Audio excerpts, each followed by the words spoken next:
Selamat sejahtera kepada semua pelanggan setia saluran Ketenangan Senja. Percayakah Anda dengan kisah ini? Pada hari sambutan ulang tahun ibu kandung saya yang ke-60, di hadapan semua sanak saudara, ibu saudara saya telah melemparkan segumpal uang ringgit yang renyuk ke muka suami saya sambil memanggilnya parasit yang hidup menumpang. Ibu yang melahirkan saya pula hanya menganggukkan kepala, bersetuju dengan kata-kata maklong saya itu dan menambah bahwa sayalah yang telah membawa aib ke dalam keluarga. Selama 5 tahun saya menahan segala cacian ini dengan mengetap gigi, tetapi pada hari itu, saya sadar bahwa kesabaran saya sudah sampai ke penghujungnya. Ini bukan sekadar kisah tentang maruah yang dipijak-pijak. Ini adalah sebuah perjalanan untuk menuntut kembali keadilan bagi seorang lelaki yang dipandang hina oleh seluruh dunia, tetapi bagi saya, dialah seluruh dunia saya. Hari itu adalah hari Ahad yang cerah, hari yang sepatutnya penuh dengan kegembiraan. Hari itu merupakan hari majelis sambutan ulang tahun ibu saya yang ke-60. Selama beberapa hari, saya telah mengorbankan kelas tambahan saya dan bertungkus lumus mempersiapkan majelis itu. Sejak subuh lagi saya sudah ke pasar, pulang dengan kedua-dua belah tangan syarat dengan barang-barang. Saya mahu menyediakan jamuan yang paling hebat, agar ibu dapat berbangga di hadapan saudara mara dan jiran tetangga. Suami saya, Adam, turut membantu tanpa banyak bicara. Dia bukan seorang yang banyak bercakap, tetapi dia diam-diam menyiapkan segalanya. Walaupun sibuk mengemas dan melakukan kerja-kerja berat, matanya yang redup itu sentiasa memandang ke arah saya, seolah-olah memberikan semangat dalam diam. Melihatnya begitu, hati saya terasa pedih. Orang lain bergantung pada suami mereka, tetapi saya sebaliknya, harus menjadi satu-satunya tiang kekuatannya. Majelis bermula dan tetamu mula membanjiri rumah. Rumah teres setingkat ibu yang sempit itu serta-merta menjadi riuh rendah. Namun, di tengah-tengah keriuhan itu, tiada tempat untuk kami suami istri, saya dan Adam seumpama bayang-bayang yang sesat. Saya bermandi peluh di dapur tanpa henti, manakala Adam, selepas membantu saya, hanya duduk di sebuah kerusi kecil di sudut halaman rumah, memerhatikan kedua-dua anak kami bermain dalam diam. Dia tidak berani masuk ke dalam rumah. Dia takut. Takut dengan jelingan tajam dan bisikan sinis saudara mara. Dia takut akan menyusahkan saya. Dan ketakutannya menjadi kenyataan. Ketika hampir semua hidangan siap dihidangkan, Maklong Tijah, yang terkenal dengan mulutnya yang berbisa, memulakan dramanya. Dia meninjau hidangan yang melimpah ruah di atas meja, kemudian berhenti di hadapan ibu dan berkata dengan suara yang lantang seperti pembesar suara. Wah, meriah betul kenduri Kak Kalsom tahun ini, mesti banyak habis duit, kan? Ibu saya tersenyum bangga sambil mengembangkan hidungnya. Alah, apa sangatlah. Anak-anak berbakti, rezeki pun datanglah. Kemudian, pandangan mereka berdua serentak beralih ke sudut halaman, ke tempat suami saya duduk. Pandangan itu tajam seperti pisau, penuh dengan niat jahat. Maklong Tijah mencebikkan bibirnya. Kak, anak-anak pun tak semuanya sama. Kesian aku tengok si Aisyah tuh, dari pagi tak berhenti kat dapur. Tapi rasanya, lelaki yang duduk kat sana tuh dah rosakan semua seri majelis nih. Jantung saya terasa seperti direnggut seseorang. Saya berdiri di sebalik pintu dapur, merasakan tangan dan kaki saya menggigil. Saya tahu Maklong sedang bersiap sedia untuk menyemburkan bisanya sekali lagi. Ibu saya mengeluh panjang mendengar kata-kata Maklongnya. Itulah riak wajah yang selalu ditunjukkannya ketika berlakon menjadi ibu yang malang. Sudahlah tuh, Tijah.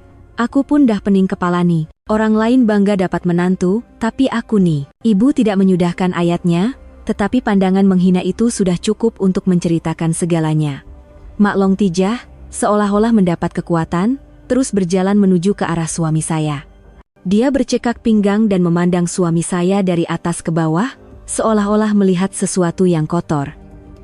Hoi, awak, kenapa duduk kat sini tak masuk rumah? Datang kenduri mak mentua tapi menyorok kat penjuru halaman, apa kes? Oh, sedar diri agaknya, tak berani nak duduk semeja, ya? Ada mengangkat kepalanya. Matanya yang redup itu dipenuhi rasa keliru. Bukan macam tuh, Maklong. Kat sini sejuk sikit. Sejuk? Maklong Tijah ketawa dengan suara yang menyakitkan hati. Aku tengok awak nih muka tak tahu malu.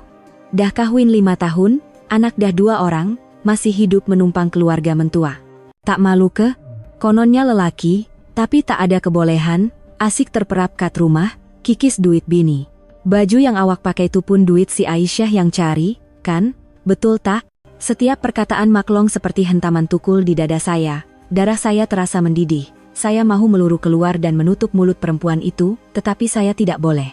Jika saya berbuat begitu, ibu pasti akan menuduh saya sebagai anak derhaka karena merosakkan hari bahagianya.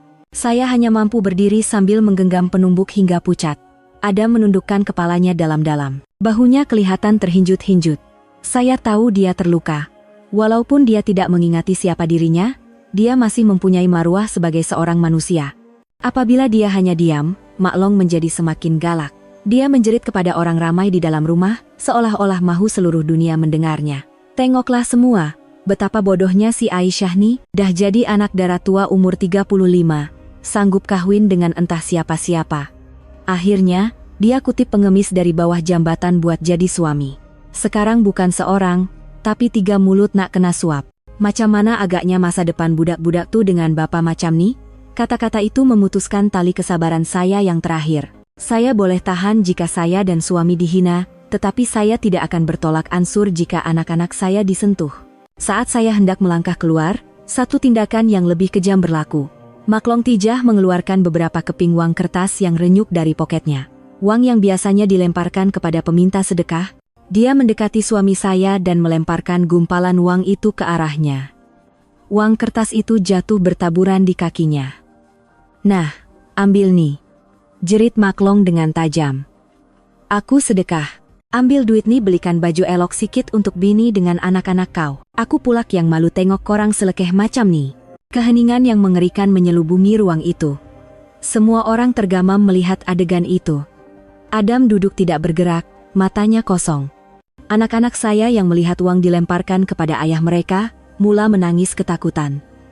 Tangisan mereka seperti merobek-robek jantung saya. Cukuplah. Saya tidak tahan lagi, walau sesaat pun. Saya melangkah ke hadapan. Berdiri betul-betul di hadapan Mak Long. Saya tidak menangis atau menjerit. Suara saya anehnya tenang. "Duit nih kami tak perlukan, Mak Long." Saya membongkok dan mengutip satu persatu uang kertas yang jatuh di lantai. Setelah membersihkan habuknya, saya meletakkannya kembali ke dalam tangan Mak Long. Suami saya mungkin miskin, tetapi dia seorang yang bermaruah. Kami mungkin tidak kaya, tetapi kami tidak pernah meminta-minta walau 1 sen pun daripada sesiapa. Duit ini, Mak Long simpanlah baik-baik. Ibu saya yang melihat adegan itu, bergegas datang dan memegang lengan saya. "Aisyah, apa kau buat nih? Kurang ajar dengan orang tua. Cepat minta maaf dengan Mak Long kau." "Kenapa saya kena minta maaf? Saya tak buat salah apa-apapun." Saya memandang tepat ke mata ibu. Buat pertama kali dalam hidup, saya menentang pandangannya. Yang patut minta maaf ialah Mak Long dan Mak. Saya siapkan kenduri ulang tahun Mak dengan hati yang gembira. Tapi Mak dan Mak Long jadikan majelis ini medan untuk menghina suami dan anak-anak saya. Mak gembira kedah lukakan hati anak sendiri macam nih? Semua sanak saudara di dalam rumah menahan nafas. Tiada siapa yang menyangka saya, yang selama ini lemah lembut dan penyabar, akan berkata begitu. Mereka tidak tahu, cacing pun akan menggeliat jika dipijak. Dan pada hari itu, mereka telah mengejutkan singa yang sedang tidur di dalam diri saya. Terima kasih kerana sudi mendengar kisah saya. Tetapi apa yang akan berlaku selepas ini jauh lebih mengejutkan dan dramatik. Jika Anda bersimpati dengan kisah saya dan ingin mengikuti perjalanan saya seterusnya, sila berikan kami kekuatan dengan melanggan saluran ini, tekan butang suka, dan kongsikannya. Melihat wajah beku ibu dan Mak Long, serta wajah terkejut sanak saudara yang kehilangan kata-kata akibat penentangan saya, kenangan penghinaan selama ini melanda saya seperti banjir. Anda mungkin tertanya-tanya, mengapa seorang guru sekolah rendah berusia 35 tahun, seorang wanita yang cukup terpelajar, berkahwin dengan seorang lelaki yang tidak diketahui asal-usulnya, seorang yang dipanggil pengemis oleh orang ramai? Untuk menjawab soalan itu, saya harus membawa Anda kembali ke 5 tahun yang lalu, ke zaman paling gelap dalam hidup saya. Waktu yang saya pikir saya tidak akan pernah dapat melaluinya, ketika itu, saya baru sahaja mencecah usia 35 tahun. Bagi kebanyakan orang, ia adalah usia kematangan, kerjaya yang stabil, dan keluarga yang bahagia. Tetapi bagi saya, 35 tahun adalah seperti hukuman mati. Setiap pagi apabila saya membuka mata, perkara pertama yang saya lihat ialah kalender di dinding. Angka 35 itu seperti kop besi yang kejam, mengingatkan saya bahwa saya adalah bom jangka dalam keluarga, seperti kata ibu. saya seorang guru sekolah rendah. Pekerjaan saya stabil, dan walaupun gaji saya tidak besar, ia cukup untuk menyewa sebuah bilik kecil dan menyara diri sendiri. Saya tidak hodoh atau tidak berkebolehan, tetapi nampaknya jodoh belum sampai. Semasa muda, saya terlalu asyik dengan buku dan anak-anak murid saya. Sedar-sedar, semua rakan sebaya saya sudah berkahwin dan mempunyai anak, dan hanya saya yang tinggal bersendirian. Pada mulanya, saya tidak terlalu peduli. Saya percaya kebahagiaan dicipta oleh diri sendiri. Tetapi pemikiran saya itu dipijak-pijak tanpa belas kasihan oleh orang yang paling saya sayangi. Ibu saya yang dahulunya lemah lembut, lama-kelamaan menjadi sumber ketakutan bagi saya.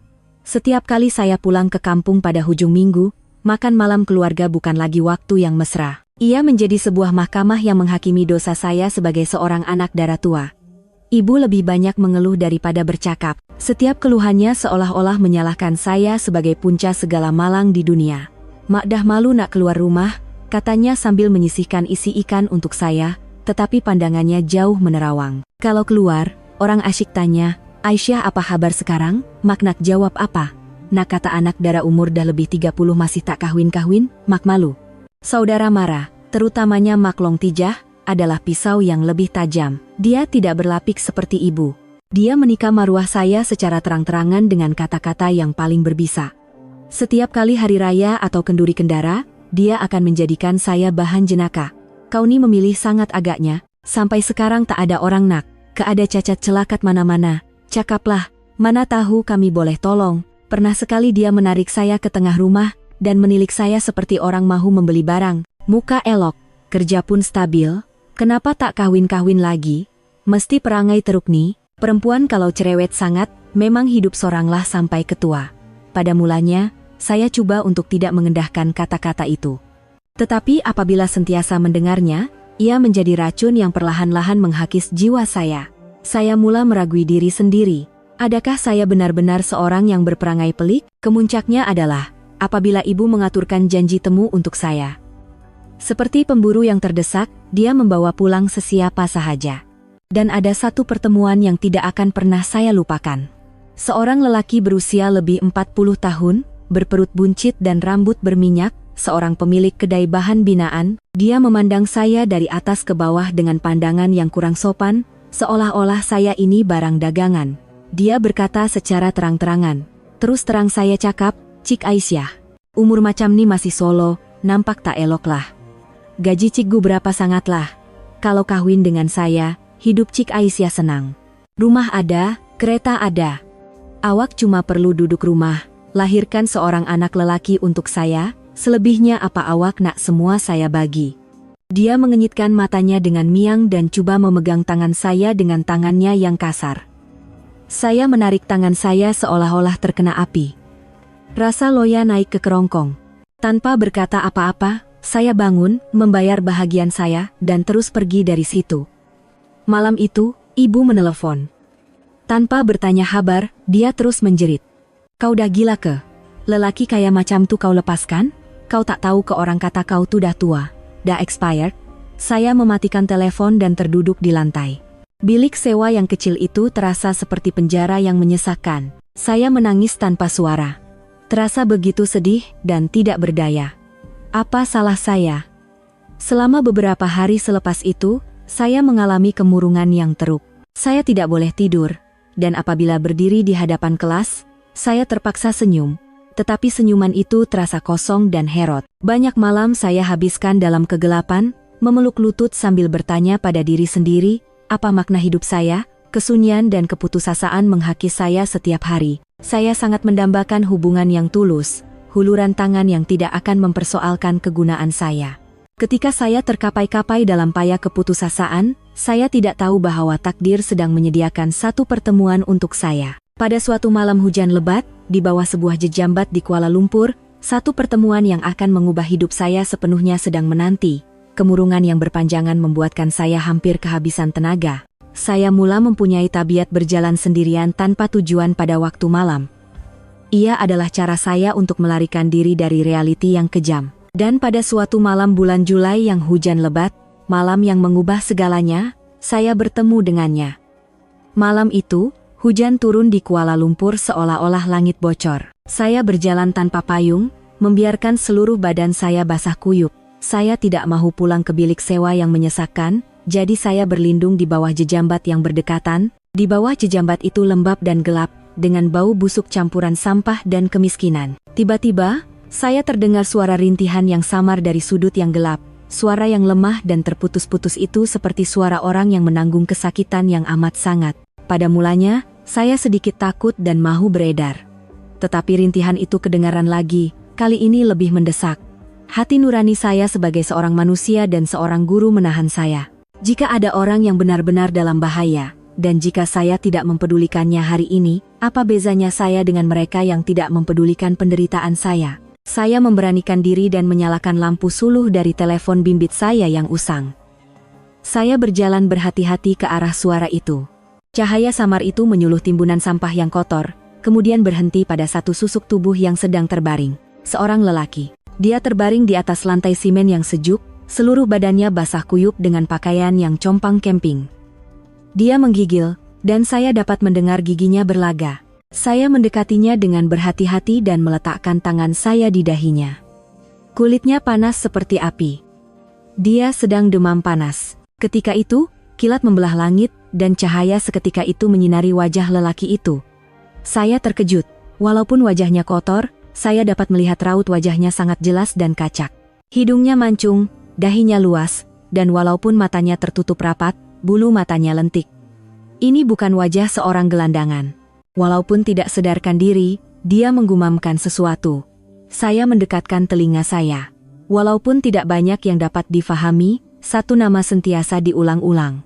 Tengku Mukhris. Jantung saya tiba-tiba berdegup kencang. Apa yang telah berlaku kepada lelaki ini? Seorang gelandangan di bawah jambatan? Rasa ingin tahu dan belas kasihan mengalahkan rasa takut. Saya tidak boleh meninggalkannya di sini. Jika dia terus demam panas dalam hujan yang sejuk ini, dia boleh mati. Saya membuat satu keputusan yang nekat, yang sehingga kini pun saya tidak faham bagaimana saya begitu berani. Saya memutuskan untuk membawanya pulang ke bilik sewa saya. Proses itu sangat sukar. Walaupun kurus, dia tinggi. Dengan sekuat tenaga, saya hampir mengheretnya selangkah demi selangkah menembusi hujan. Jarak dari bawah jejambat ke bilik sewa saya hanya kira-kira 1 kilometer, tetapi malam itu terasa seperti selamanya. Apabila tiba di bilik, saya hampir pengsan. Saya berjaya membaringkannya di atas satu-satunya katil saya. Saya mengambil air suam dan mengelap muka serta tangan dan kakinya. Ketika mengelap tangannya, saya terkejut sekali lagi.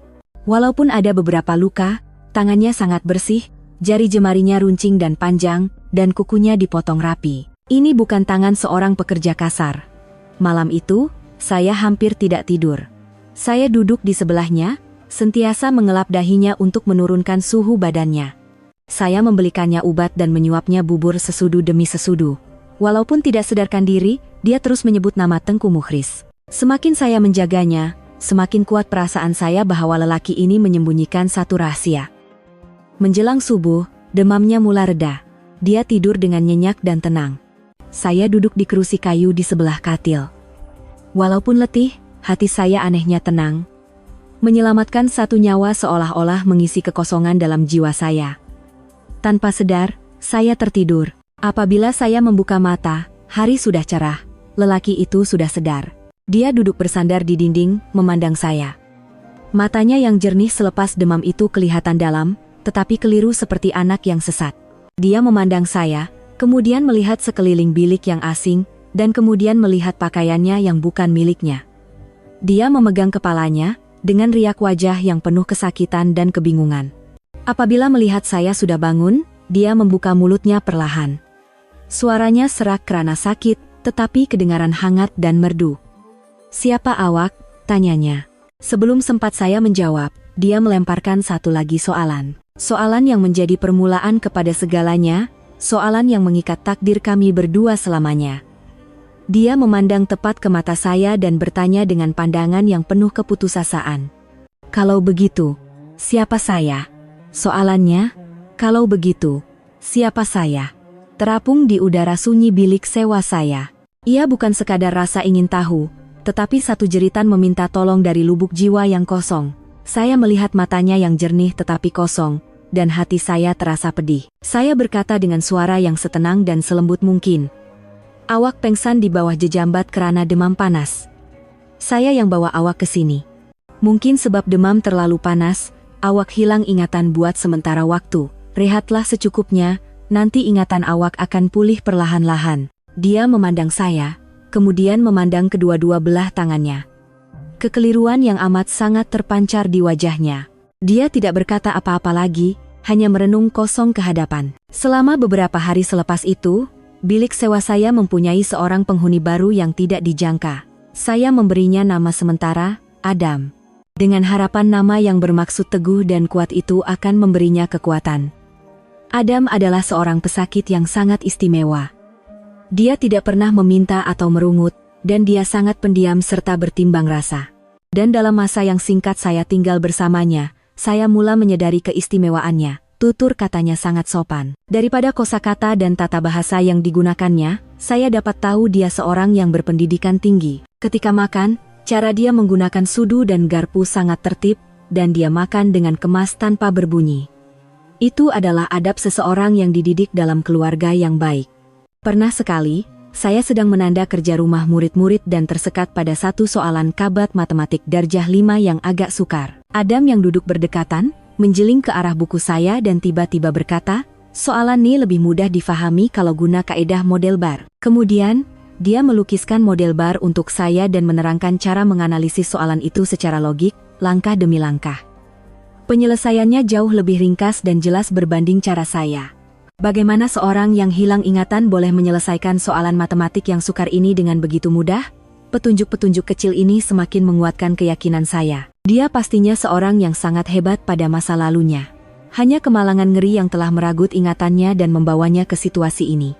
Rasa kasihan saya terhadapnya perlahan-lahan bertukar menjadi rasa hormat. Tetapi apa yang ditakuti akhirnya tiba. Selepas beberapa kali saya menjawab telepon dengan teragak-agak, ibu mula mengesyaki sesuatu. Suatu petang, ibu sedang menunggu saya di hadapan pintu bilik sewa saya. Tepat pada masanya, Adam keluar dari bilik. Ibu tergama melihatnya, dan wajahnya serta-merta berubah. Siapa jantan nih? Aisyah, siapa dia nih? Suara ibu bergema, tajam dipenuhi kemarahan dan kebencian. Kau berani bawa jantan masuk rumah? Patutlah, aku dah lebih 30 tak kawin-kawin, rupanya buat kerja macam nih. Mak, bukan macam tuh. Saya coba menjelaskan dengan cemas. Dia sakit, saya cuma tolong jaga dia. Sakit? Sakit apa? Ibu mengejek. Ejekan itu penuh dengan penghinaan. Aku tengok elok ye, kesakit malas. Sakit nak hidup menumpang, tengoklah rupa dia tuh. Baju kompang-kamping, muka pun bodoh. Halau dia keluar sekarang. Kalau kau tak halau dia, jangan harap dapat tengok muka mak lagi. Ibu membuat kecoh, menarik perhatian jiran-jiran. Orang ramai mula berbisik-bisik dan berkumpul. Adam hanya berdiri di situ, menahan segala penghinaan dalam diam. Dia tidak berkata apa-apa, hanya menundukkan kepalanya sambil menggenggam penumbuk. Saya memandang dia, kemudian memandang ibu. Kemarahan membuak-buak di kerongkong. Selama berpuluh tahun, saya sentiasa hidup mengikut kehendak ibu. Saya berusaha menjadi anak yang baik. Tetapi apa yang saya dapat sebagai balasan? Kali ini, saya tidak mahu mengalah. Saya memegang tangan Adam dan menariknya ke belakang saya. Kemudian, saya memandang tepat ke mata ibu. Mak, saya tak boleh halau dia. Suara saya bergetar, tetapi tegas. Dia hilang ingatan, dia tak ada sesiapa. Kalau saya halau dia sekarang, sama macam saya biarkan dia mati. Saya tak boleh buat macam tuh. Kau berani lawan cakap mak. Ibu tidak percaya dengan apa yang didengarnya. Sebab jantan entah dari mana nih kau berani lawan mak? Bagus. Kalau kau pilih dia, mulai hari ini jangan panggil aku mak lagi. Selepas berkata begitu, ibu terus berpaling dan pergi. Saya berdiri di situ. Air mata berlinangan. Saya terasa tangan Adam perlahan-lahan memeluk bahu saya dari belakang. Satu pujukan tanpa kata. Selepas itu, hidup saya menjadi lebih sukar. Ibu menyebarkan habar angin kepada semua sanak saudara bahwa saya telah termakan obat guna-guna dan membawa masuk lelaki tak guna ke rumah. Tetapi anehnya, saya tidak berasa putus asa seperti dahulu, karena kini saya tidak lagi bersendirian. Setiap kali saya pulang keletihan, ada seorang lelaki yang menyediakan makan malam yang ringkas dan menunggu saya dalam diam. Adam tidak pandai berkata-kata manis, tetapi keprihatinannya terpancar dalam setiap tindakannya. Kami hidup seperti rakan serumah, saling bergantung dalam diam. Tetapi masalah timbul, dia tidak mempunyai kad pengenalan atau apa-apa dokumen pengenalan diri. Dan selepas berpikir panjang pada suatu malam, saya membuat satu lagi keputusan yang lebih berani. Saya duduk di sebelahnya, memandang tepat ke matanya dan berkata, "Adam, jom kita kahwin." Adam tergamam. Dia memandang saya dengan mata terbeliak, tidak mampu berkata apa-apa. Muka saya menjadi merah padam dan saya tergesa-gesa menjelaskan. Bukan sebab lain. Cuma, kalau kita kahwin, awak akan ada status. Saya boleh tolong buatkan kad pengenalan baru untuk awak. Barulah awak boleh cari kerja dan mulakan hidup baru. Saya bercakap seperti bertih jagung tanpa berani memandang wajahnya. Bilik itu diselubungi keheningan. Saya pikir saya terlalu terburu-buru. Tetapi ketika itu, dia perlahan-lahan memegang tangan saya. Tangannya hangat dan kejap. Dia tidak berkata apa-apa, hanya menganggukkan kepalanya. Setitis air mata mengalir di pipinya yang kasar. Saya tahu itu adalah air mata kesyukuran. Begitulah perkawinan kami berlangsung. Tiada bunga, tiada kenduri, tiada restu keluarga. Hanya dua insan yang kesunyian, saling bersandar untuk memulakan satu perjalanan yang masa depannya tidak diketahui. Perkawinan kami hanyalah sekeping sijil nikah. Pada hari kami pergi mendaftar di pejabat pendaftaran negara, saya memakai gaun yang paling cantik, dan dia memakai pakaian paling kemas yang saya belikan. Tiada ahli keluarga yang menemani. Saat kami sah menjadi suami istri, saya tidak merasakan kebahagiaan yang meluap-luap seperti pengantin lain, hanya rasa tenang yang damai. Akhirnya, saya mempunyai keluarga saya sendiri, walaupun hanya kami berdua, dan dibina di atas asas yang goyah. Apabila ibu mendengar berita saya telah mendaftarkan perkawinan dengan pengemis itu, dia jatuh pingsan karena terkejut. Apabila sedar, dia menelepon saya. Suaranya bukan lagi dipenuhi kemarahan, tetapi keputusasaan yang mutlak. "Kau nak bunuh Make, Aisyah? Aku tak ada anak macam kau." Begitulah ibu memutuskan semua hubungan dengan saya. Saya tahu ibu terluka, tetapi saya tidak menyesal. Saya percaya pada pilihan saya. Kami meninggalkan bilik sewa yang penuh dengan umpatan itu. Saya menggunakan sedikit simpanan saya untuk menyewa sebuah rumah teres setingkat yang kecil di pinggir bandar. Rumah itu usang, tetapi mempunyai halaman kecil, dan yang paling penting, ia terasa seperti rumah kami yang sebenar. Kehidupan baru kami bermula begitu sahaja. Miskin, tetapi sangat bahagia. Setiap pagi, saya pergi bekerja, dan Adam menguruskan rumah tangga. Walaupun hilang ingatan, dia sangat cekap dan teliti. Dia cepat belajar memasak. Masakannya ringkas, tetapi sentiasa bersih dan sedap. Rumah kecil kami sentiasa kemas. Dia membaiki bumbung yang bocor, membuat rak di dapur, dan menanam labu serta timun di halaman. Dia mengubah ruang yang usang itu menjadi tempat yang benar-benar selesa untuk didiami. Apa yang paling membahagiakan saya adalah kelahiran kedua-dua anak kami. Setahun selepas berkahwin, anak perempuan pertama kami, Hana, lahir. Pada hari saya pulang dari hospital, Adam telah menyiapkan segalanya dengan sempurna. Dia mendukung bayi itu dengan kekok, dan matanya bersinar dengan kebahagiaan yang belum pernah saya lihat. Dia menjaga bayi itu lebih baik daripada saya. 2 tahun kemudian, anak lelaki kami, Haris, pula lahir. Kehadiran 2 orang anak ini mengisi rumah kecil kami dengan gelak tawa. Kami memang miskin. Di meja makan, lebih banyak sayur daripada daging. Tetapi kami mempunyai cinta. Setiap petang, kami berempat akan duduk bersama. Saya akan mengajar anak-anak, dan Adam di sebelah akan mengukir kayu untuk membuat mainan ringkas. Detik-detik itu lebih berharga daripada mana-mana harta di dunia bagi saya. Tetapi kehidupan yang damai itu hanya wujud di dalam rumah kami. Sebaik sahaja melangkah keluar, terutamanya ketika pulang ke kampung pada hari raya, kami terpaksa berhadapan dengan badai penghinaan dan cacian. Ibu, walaupun secara luaran berkata telah memutuskan hubungan dengan saya, kadang-kadang datang melawat. Bukan untuk bertanya kabar, tetapi untuk mengkritik. "Ini rumah kereban babi? Aisyah, macam mana kau boleh hidup ke tempat macam ni? Kan aku dah cakap, tinggalkan lelaki tak guna tu." Maklong Tijah lebih teruk. Dia datang bukan karena simpati, tetapi untuk memuaskan rasa ingin tahu dan niat jahatnya. Dia memandang suami saya seolah-olah dia seorang hamba. "Hoi, seronok hidup menumpang keluarga mentua, jatuhkan maruah lelaki J." Pernah sekali dia sengaja menumpahkan air di lantai dan dengan dagunya, menyuruh suami saya mengelapnya. Orang yang duduk rumah goyang kaki, apalagi yang dia tahu buat. Saya sangat marah, tetapi sebelum sempat saya berbuat apa-apa, Adam diam-diam mengambil kain dan mengelap lantai, tanpa sepatah rungutan. Saya tahu dia berbuat begitu bukan karena dia hina, tetapi karena dia tidak mau menyusahkan saya. Kesabarannya membuat hati saya lebih sakit. Kata-kata nista bukan sahaja datang dari ibu dan Maklong. Setiap kali berkumpul, sanak saudara akan menjadikan keluarga kami sebagai topik perbualan. Mereka bersimpati dengan saya, tetapi simpati itu diiringi dengan penghinaan terhadap suami saya. Kesian si Aisyah tuh, cantik, pandai, tapi nasib malang. Daripada kawin dengan lelaki macam tuh, lebih baik hidup sorang. Mereka tidak tahu.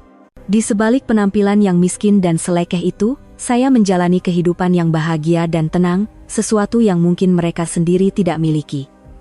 Begitulah kami hidup selama 5 tahun. 5 tahun adalah masa yang cukup untuk menjadi kebal dengan kata-kata kesat. Saya belajar untuk menutup telinga, belajar untuk tersenyum sahaja. Asalkan keluarga kecil saya bahagia, itu sudah cukup. Saya percaya suatu hari nanti semua orang akan faham. Tetapi saya silap. Saya akan mengajar anak-anak, dan Adam di sebelah akan mengukir kayu untuk membuat mainan ringkas. Detik-detik itu lebih berharga daripada mana-mana harta di dunia bagi saya. Tetapi kehidupan yang damai itu hanya wujud di dalam rumah kami. Sebaik sahaja melangkah keluar, terutamanya ketika pulang ke kampung pada hari raya, kami terpaksa berhadapan dengan badai penghinaan dan cacian. Ibu, walaupun secara luaran berkata telah memutuskan hubungan dengan saya, kadang-kadang datang melawat. Kesabaran saya membuat mereka semakin angkuh. Dan tibalah hari sambutan ulang tahun ibu saya yang ke-60.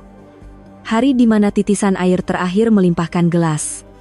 Hari di mana mereka memijak-pijak maruah suami saya dengan cara yang paling kejam. Dan tanpa mereka sadari, mereka telah membuka satu lembaran baru yang akan membawa badai ke dalam hidup mereka sendiri. Tetapi saya tidak menoleh ke belakang.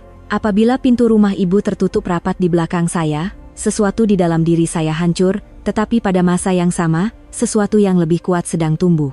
Saya bukan lagi Aisyah yang lemah lembut dan sentiasa mengalah. Saya seorang istri dan seorang ibu. Saya harus melindungi keluarga kecil saya, walaupun terpaksa menentang seluruh dunia. Anda mungkin bertanya, bagaimana saya boleh menjadi begitu tegas? Bagaimana saya sanggup mengorbankan hubungan dengan ibu kandung saya demi melindungi seorang lelaki yang dianggap sampah oleh masyarakat? Sebabnya, selama 5 tahun hidup bersama, saya telah melihat perkara-perkara dalam diri Adam yang tidak dilihat oleh orang lain. Dunia hanya melihatnya sebagai seorang lelaki pendiam, berpakaian lusuh, yang hidup bergantung pada gaji kecil istrinya yang seorang guru. Seorang yang gagal, seorang parasit, tetapi saya, yang setiap hari bersamanya, melihat sebutir berlian yang belum digilap, kepintaran luar biasa yang tersembunyi di sebalik kabus amnesia. Usahanya sentiasa senyap, tidak pernah menunjuk-nunjuk, tetapi wujud di setiap sudut rumah kami. Saya masih ingat dengan jelas hari apabila televisi usang kami, harta yang paling berharga di rumah, tiba-tiba rosak. Skrinnya menjadi gelap gelita, dan anak-anak saya hampir menangis karena kartun yang ditonton terhenti. Saya mengeluh. Dengan gaji saya, membeli televisi baru adalah satu kemewahan. Tetapi Adam dengan senyap memeriksa televisi itu dan berkata kepada saya, biar saya coba tengok, dan saya menyaksikan satu pemandangan yang luar biasa. Adam, yang tidak pernah belajar tentang elektronik, membuka skru satu persatu dengan berhati-hati. Dia meneliti papan litar yang rumit itu dengan penuh tumpuan, seolah-olah melihat dunia yang sudah biasa baginya. Tanpa alat profesional, hanya dengan sebilah pisau kecil dan pelayar usang, dia bekerja dengan teliti sepanjang petang. Menjelang senja, apabila dia memasang palam, dengan satu bunyi klik, skrin televisyen itu menyala semula dengan terang. Gambarnya jelas, suaranya bersih. Anak-anak saya bersorak, dan saya tergamam di situ, memandang suami saya dengan pandangan yang sama sekali berbeza. Dia bukan sekadar membaikinya, dia memahami mesin itu. Dia mempunyai pemahaman semula jadi tentang hukum fisik yang rumit. Kepintarannya tidak berhenti di situ. Kadang-kadang, semasa mengajar kelas pintar, saya akan berdepan dengan masalah logik yang sukar. Saya akan berjaga malam coba mencari jawabannya. Adam biasanya akan membaca buku di sebelah dengan senyap, tetapi setiap kali melihat saya buntu, dia akan memberikan komen sepatah dua. Coba selesaikan dengan kaedah songsangan? Atau kalau seragamkan unit pada langkah ini, masalah akan jadi lebih mudah. Nasihatnya sentiasa ringkas, tetapi seperti kunci emas yang membuka pintu pemikiran saya yang buntu. Cara penyelesaiannya adalah kreatif dan jelas, berbeza daripada kaedah biasa dalam buku teks. Apabila saya bertanya dengan kagum bagaimana dia tahu semua ini, dia hanya tersenyum dan berkata, "Saya pun tak tahu." Tiba-tiba saja terlintas di pikiran. Tetapi apa yang paling menyentuh hati saya dan membuat saya percaya padanya bukanlah kepintarannya, tetapi kasih sayangnya yang tidak terhingga kepada anak-anak. Kami miskin, jadi kami tidak mampu membelikan anak-anak mainan yang mahal. Suatu hari, anak perempuan saya, Hana, pulang dari sekolah dan menangis tersesak-esak karena kawannya mempunyai anak patung yang cantik, tetapi dia tidak. Malam itu, Adam tanpa berkata apa-apa pergi ke sudut halaman dan mengutip sisa-sisa kayu. Udara pagi itu jernih dan tenang. Lorong kecil di hadapan rumah kami masih berlumpur. Semuanya aman. Ketika saya sedang menggoreng telur, saya terdengar bunyi aneh dari hujung lorong. Bukan bunyi motosikal yang biasa didengar. Ia adalah bunyi engine yang kuat, rendah dan berirama. Bunyi yang tidak pernah didengari di kawasan miskin ini. Bunyi itu semakin kuat dan jelas. Seolah-olah satu konvoi kendaraan besar sedang masuk. Pintunya boleh dibuka dan ditutup, dan lacinya benar-benar boleh ditarik keluar. Anak perempuan saya menjerit kegembiraan. Dia memeluk hadiah itu dan memeluk ayahnya sambil berkata, "Ini hadiah paling cantik di dunia." Saya menangis melihat pemandangan itu. Saya tahu, untuk membuat sesuatu seperti ini, bukan sahaja memerlukan kemahiran tangan, tetapi juga pemahaman tentang struktur dan mekanik pemikiran seorang jurutera dan preka. Suami saya, yang dipanggil tak guna oleh ibu, sedang mencipta keajaiban dengan kedua-dua tangannya dan otaknya yang luar biasa. Saya tidak tahu betapa hebatnya masa lalunya, tetapi satu perkara yang saya pasti. Dia bukan orang biasa, dia adalah harta karun yang diselaputi debu.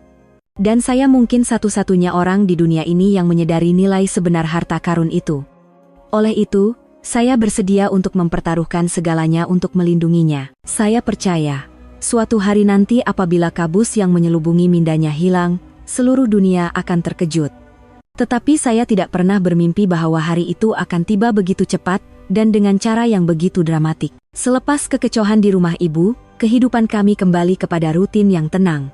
Tetapi dalam ketenangan itu, sesuatu telah berubah selamanya. Adam menjadi lebih termenung, dan pandangannya terhadap saya dan anak-anak dipenuhi dengan keazaman dan kesyukuran. Saya pula telah bebas sepenuhnya daripada beban psikologi yang menindas saya selama bertahun-tahun. Saya tidak lagi takut atau peduli dengan umpatan. Rumah kecil ini, bersama suami dan 2 orang anak, adalah seluruh dunia saya. Kami pikir kami akan hidup begini selamanya, miskin tetapi tenang. Tetapi hidup sentiasa mempunyai titik perubahan yang tidak dijangka. Pagi hari yang menentukan itu bermula seperti biasa. Saya bangun awal menyediakan sarapan, dan Adam sedang menyiram sayur di halaman. Udara pagi itu jernih dan tenang. Lorong kecil di hadapan rumah kami masih berlumpur. Semuanya aman. Ketika saya sedang menggoreng telur, saya terdengar bunyi aneh dari hujung lorong. Bukan bunyi motosikal yang biasa didengar. Ia adalah bunyi engine yang kuat, rendah dan berirama. Bunyi yang tidak pernah didengari di kawasan miskin ini. Bunyi itu semakin kuat dan jelas. Seolah-olah satu konvoi kendaraan besar sedang masuk. Karena ingin tahu, saya keluar dari rumah dan tergamam di situ dengan sudip di tangan. Seluruh kawasan kejiranan menjadi gempar. Orang ramai keluar ke tepi jalan, memandang ke arah hujung lorong dengan mata terbeliak. Dari jalan besar, satu konvoi sedan mewah hitam berkilat sedang perlahan-lahan memasuki lorong sempit kawasan kami. Seolah-olah seekor ular gergasi sedang menyusur masuk ke dalam lubang yang sempit. Di hadapan sekali adalah sebuah kereta yang kemudiannya baru saya tahu ialah sebuah Rolls-Royce, diikuti oleh berpuluh-puluh kereta mewah lain, semuanya berwarna hitam misteri. Saya kira ada hampir 20 buah. Kereta-kereta itu berbaris memenuhi lorong yang sempit. Kemunculan konvoi itu mengejutkan seluruh kawasan. Orang ramai mula berbisik. Kereta apa banyak-banyak tuh? Ada Tan Sri mana sesat ke? Kanak-kanak pula bersorak dan berlari-lari mengikut kereta-kereta itu. Coba selesaikan dengan kaedah songsangan? Atau kalau seragamkan unit pada langkah ini, masalah akan jadi lebih mudah. Nasihatnya sentiasa ringkas, tetapi seperti kunci emas yang membuka pintu pemikiran saya yang buntu. Cara penyelesaiannya adalah kreatif dan jelas, berbeza daripada kaedah biasa dalam buku teks. Apabila saya bertanya dengan kagum bagaimana dia tahu semua ini, dia hanya tersenyum dan berkata, "Saya pun tak tahu." Tiba-tiba saja terlintas di pikiran. Selama beberapa malam, selepas anak-anak tidur, dia akan duduk di bawah cahaya pelita, mengukir dan melicinkan kayu dalam diam. Dan pada hari jadi anak perempuannya, dia memberikan hadiah yang paling hebat di dunia. Sebuah rumah anak patung yang dibuat daripada kayu. Ia bukan sekadar mainan. Ia adalah sebuah karya seni. Rumah 2 tingkat dengan balkoni dan tangga. Perabot dalamannya seperti meja, kerusi, dan katil kecil semuanya diukir dengan teliti. Dia memakai sut hitam yang dijahit khas dengan sangat kemas, dan seluruh dirinya memancarkan aura kelas atasan. Dia melihat sekeliling, kemudian pandangannya terpaku pada pintu rumah kami yang separuh terbuka. Dan apabila pandangannya bertemu dengan Adam yang bersembunyi di sebalik pintu, matanya yang berkarisma itu tiba-tiba runtuh. Ketenangan dan otoritinya hilang, digantikan dengan keharuan yang melampau. Bibirnya bergetar, dan 2 baris air mata mengalir di wajahnya yang tegas. Dia berjalan terhuyung-hayang ke arah kami. Dia berhenti betul-betul di hadapan suami saya. Dia mengangkat tangannya yang bergetar seolah-olah mahu menyentuh wajah Adam, tetapi tidak sampai hati. Dia merenung suami saya. Melihat parut samar di dahi dan matanya yang keliru tetapi mempunyai garis bentuk yang biasa dilihat. Kemudian, di atas tanah yang berlumpur, dia melutut di hadapan suami saya. Apabila seorang lelaki yang begitu dihormati melutut di hadapan seorang pengemis, seluruh kawasan kejiranan menahan nafas. Saya juga tergamam. Ketika itulah dia menjerit, satu jeritan yang memecah kesunyian. Satu perkataan yang mengubah nasib keluarga kami selamanya. Suaranya pecah kerana terharu. Dia menangis tersak-sak. Tuan Muda Tengku Mukhris. Akhirnya Tuhan makbulkan doa saya. Saya dah jumpa Tuan Muda. Jeritan lelaki itu, Tuan Muda Tengku Mukhris, memecah kesunyian lorong sempit itu. Ia seperti petir di siang hari, membuatkan semua orang di situ tergamam. Tengku Mukhris, nama yang biasa didengar, nama yang digumamkan olehnya ketika tidak sedarkan diri, kini bergema jelas di kepala saya. Saya memandang lelaki yang sedang melutut itu dengan air mata berlinangan, kemudian memandang suami saya yang kaku seperti batu. Mata suami saya terbeliak, dipenuhi kekeliruan dan kebingungan yang amat sangat. Pikiran saya menjadi kacau. Apa yang sedang berlaku ini? Lelaki itu, yang kemudiannya saya kenali sebagai Pak Din, tidak menghiraukan pandangan terkejut orang sekeliling. Di matanya, hanya ada susuk tubuh Adam. Dia mengangkat kepalanya dan memegang seluar suami saya dengan tangan yang bergetar sambil teresak-esak. Tuan Muda. Ini saya, Pak Din. Tuan Muda tak kenal saya lagi? Dah 5 tahun, Tuan Muda. 5 tahun kami cari Tuan Muda tanpa putus asa. Kami semua sangka Tuan Muda dah tak ada di dunia ini lagi. Syukur pada Tuhan. Akhirnya dapat jumpa Tuan Muda semula. Pak Din berpaling ke belakang dan memberi isyarat kepada lelaki-lelaki berkot hitam. Mereka serta-merta menundukkan badan 90 darjah ke arah suami saya dan serentak bersuara dengan penuh hormat. Selamat kembali, Tuan Muda. Suara yang lantang itu seperti bom kedua yang meletup di lorong miskin itu. Jiran-jiran yang selama ini hanya biasa mendengar laungan peniaga pasar malam, kini menyaksikan satu pemandangan yang tidak akan mereka lupakan seumur hidup. Mereka ternganga, memandang kami seolah-olah kami makhluk dari planet lain. Situasi yang tiba-tiba ini membuatkan Adam semakin keliru. Dia berundur selangkah, memegang pintu dengan kuat sambil menggelengkan kepalanya. Awak semua salah orang, katanya terketar-ketar. Saya bukan, Tuan Muda, nama saya Adam. Nama yang saya berikan itu kedengaran begitu asing apabila keluar dari mulutnya. Pak Din bergegas bangun dan mengesat air matanya. Dia memandang Adam dengan mata yang bercampur antara kasihan dan gembira. Tuan Muda betul-betul tak ingat apa-apa, parut di dahi itu, akibat kemalangan 5 tahun lepas. Rupa Tuan Muda, suara Tuan Muda, tak ada yang salah. Tuan Muda ialah Tengku Mukhris, satu-satunya pewaris Kencana Group. Kencana Group, nama yang pernah saya dengar, walaupun saya jarang membaca berita ekonomi. Salah sebuah konglomerat hartanah terbesar di negara ini, pemilik banyak bangunan pencakar langit dan kawasan perumahan mewah. Pewaris tunggalnya ialah suami saya, ini benar-benar di luar jangkaan. Kaki saya menjadi lemah, dan saya terpaksa bersandar pada dinding untuk terus berdiri. Pak Din, seolah-olah memahami kekeliruan kami, memberi isyarat kepada orang-orangnya untuk berundur, kemudian menundukkan kepalanya kepada saya. "Puan, maafkan saya karena mengejutkan Puan. Ceritanya panjang. Boleh saya masuk ke dalam untuk jelaskan?" Saya hanya mampu mengangguk dalam kebingungan. Pak Din dan 2 orang pengawal pribadi masuk ke dalam rumah. Rumah yang sedia sempit itu terasa menyesakkan dengan kehadiran mereka. Mereka terlalu mewah dan berkarisma, tidak padan dengan ruang yang usang ini. Pak Din duduk di kerusi kayu yang lama, tetapi auranya tetap sama. Dia mula bercerita dengan suara yang tenang, satu kisah yang tragis seperti dalam film. Tengku Mukris adalah anak tunggal kepada pengerusi Kencana Group, Tan Sri Hamid. Dia seorang pemuda yang berkaliber, baru pulang dari pengajian di Amerika Syarikat, dan merupakan harapan besar sebagai pewaris syarikat gergasi itu. Tetapi 5 tahun lalu, dalam perjalanan urusan kerja di sebatang jalan gunung yang sunyi, dia terlibat dalam satu kemalangan jalan raya yang ngeri. Keretanya terhumban ke dalam gaung dan meletup. Apabila pasukan penyelamat tiba, mereka hanya menemui mayat pemandu yang rentung, dan dia hilang tanpa jejak. Keluarga Tan Sri Hamid mengerahkan semua sumber untuk mencarinya selama berbulan-bulan, tetapi tiada sebarang berita. Semua orang menganggap dia telah mati, tetapi ayahnya, Tan Sri Hamid, tidak pernah berputus asa. Selama 5 tahun, dia secara senyap-senyap menghantar orang untuk mencari di seluruh negara. "Tiada tempat yang kami tidak pergi," kata Pak Din dengan suara yang pilu. "Tetapi kami tidak pernah terfikir Tuan Muda berada di tempat seperti ini." Cerita itu berakhir dengan keheningan yang berat. Adam duduk tidak bergerak, matanya masih kosong. Kisah tentang masa lalunya yang gemilang itu seolah-olah tidak dapat menembusi ingatannya yang hilang. Dan saya sedang berhempas pulas untuk mencerna fakta yang luar biasa ini. Suami yang saya selamatkan, lelaki yang dihina oleh seluruh keluarga saya, adalah seorang putra raja yang sesat. Hidup saya, hidup anak-anak saya, akan melangkah ke satu lembaran baru, ke satu dunia yang tidak pernah saya impikan. Pak Din memandang saya. Matanya kini dipenuhi rasa terima kasih dan hormat, bukan lagi jarak. "Puan Aisyah, saya tidak tahu bagaimana nak berterima kasih. Selama 5 tahun ini, Puan telah menjaga Tuan Muda. Budi baik Puan ini, keluarga Kencana tidak akan lupakan. Sekarang, izinkan kami membawa Tuan Muda pulang." Tan Sri sedang menunggu dengan penuh kerinduan. "Pulang?" "Ya. Dia harus pulang.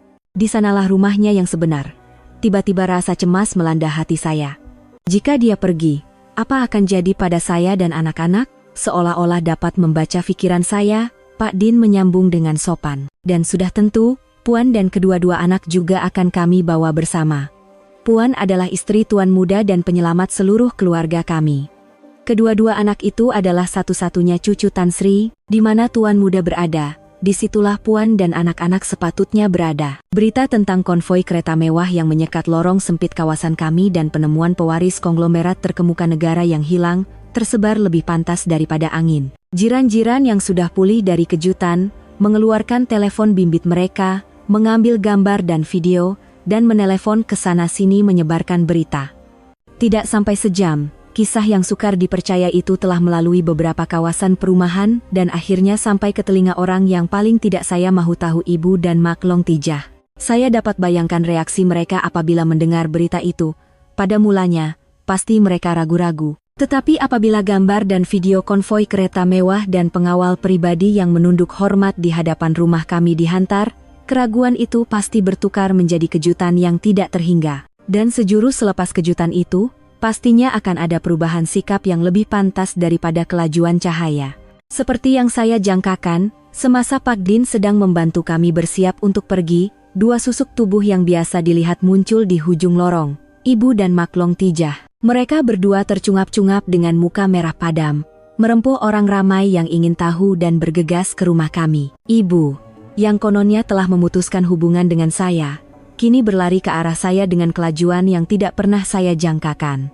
Sebaik sahaja melihat suami saya, atau lebih tepat, Tengku Mukris, berdiri di sebelah Rolls Royce bersama Pak Din, Ibu terus menangis teresak-esak. Tetapi kali ini, bukan air mata kebencian, tetapi air mata yang bercampur antara kegembiraan dan penyesalan yang palsu. "Adam." "Oh, menantuku." Ibu berlari seolah-olah mahu memeluknya, tetapi 2 orang pengawal pribadi dengan pantas menghalangnya. Ibu terkejut sekejap, tetapi segera meneruskan lakonannya. "Ya Allah, menantuku yang berharga, akhirnya ingatan kau dah pulih." Mak gembira sangat. Dulu lagi Mak dah tahu kau ni bukan orang biasa. Mak boleh nampak dari air muka kau ni bakal jadi orang besar. Saya berdiri di situ, memerhatikan drama murahan ibu dalam diam. Ibu yang memanggil suami saya pengemis dan tak guna, kini memujinya setinggi langit. Ingatan ibu memang bagus, tetapi nampaknya dia pikir saya dan suami saya sudah lupa segalanya. Mak Long Tijah juga tidak ketinggalan. Dia menyelit ke hadapan, dengan senyuman membodek yang meloyakan di wajahnya yang sentiasa masam. Dia coba beramah mesra dengan Pak Din. Selamat sejahtera, Tuan. Saya nih Mak Long kepada istri Tuan muda, Aisyah. Wah, rezeki terpijak betul keluarga kami nih. Saya dari dulu lagi dah cakap, Mukhris nih ada aura orang besar. Saya cakap Kak Kalsom, budak nih nanti akan jadi orang hebat. Kan betul cakap saya hampir ketawa terbahak-bahak. Mak Long yang melemparkan uang ke muka suami saya sambil memanggilnya parasit yang tidak tahu malu, kini berbangga dengan kebolehannya menilai orang. Kemunafikan mereka benar-benar tiada tandingan, mereka berlakon dengan begitu semula jadi dan mahir. Seolah-olah kata-kata penghinaan pada masa lalu tidak pernah wujud. Pak Din, yang sudah biasa dengan wajah-wajah seperti ini, hanya tersenyum sinis, senyuman yang sopan tetapi penuh dengan penghinaan. Dia tidak berkata apa-apa, hanya memberi isyarat kepada pengawal untuk membuka pintu kereta. Apabila melihat kami akan segera beredar, ibu menjadi semakin cemas. Dia coba mendekati Mukhris. Kali ini, dia tidak berani memanggil namanya sesuka hati. Tuan Mukhris, ibu tergagap-gagap. Anak saya, Aisyah, bertuah betul. Selama ini dia jaga Tuan baik-baik. Kalau dah balik ke rumah nanti, jangan lupakan Aisyah, ya? Dia kan istri Tuan. Dan saya nih mak mentua Tuan. Ibu menekankan perkataan mak mentua seolah-olah menuntut hak milik. Mukhris hanya menunjukkan riak wajah kosong dari awal hingga akhir. Dia tidak faham apa yang mereka katakan, dan dia tidak ingat apa yang telah mereka lakukan. Saya memutuskan saya tidak boleh membiarkan mereka membuat kecoh lagi di sini. Saya melangkah ke hadapan suami saya dan menghalang mereka. Saya memandang tepat ke mata ibu dan Mak Long dan berkata dengan suara yang dingin seperti ais. Mak Long, cukuplah. Hal keluarga saya. Biar saya yang uruskan. Dari sini ke rumah Mak tak jauh, kan? Boleh jalan kaki balik. Ibu tergamam dengan sikap saya. Dia tidak sangka saya berani berkata begitu di hadapan menantu hartawannya. Aisyah, apa kau cakap nih? Mak datang nak ucap tahniah kat kau suami istri? Tahniah? Saya tersenyum sinis. Ucapan tahniah Mak, saya tak berani nak terima. Takut nanti kereta rosak tengah jalan. Mak dengan Mak Long, baliklah. Ramai orang kat sini. Saya tak nak malukan keluarga kita lagi. Kata-kata saya lembut, tetapi tajam seperti pisau menikam maruah mereka. Wajah ibu dan Mak Long menjadi pucat. Mereka pasti tahu saya sedang mengungkit kembali perbuatan mereka pada masa lalu.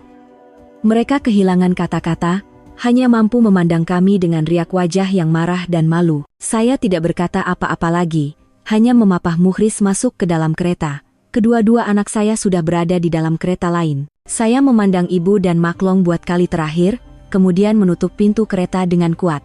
Pintu kereta yang tebal itu memisahkan kami dari dunia luar yang bising dan penuh kepura-puraan. Konvoi kereta mula bergerak perlahan.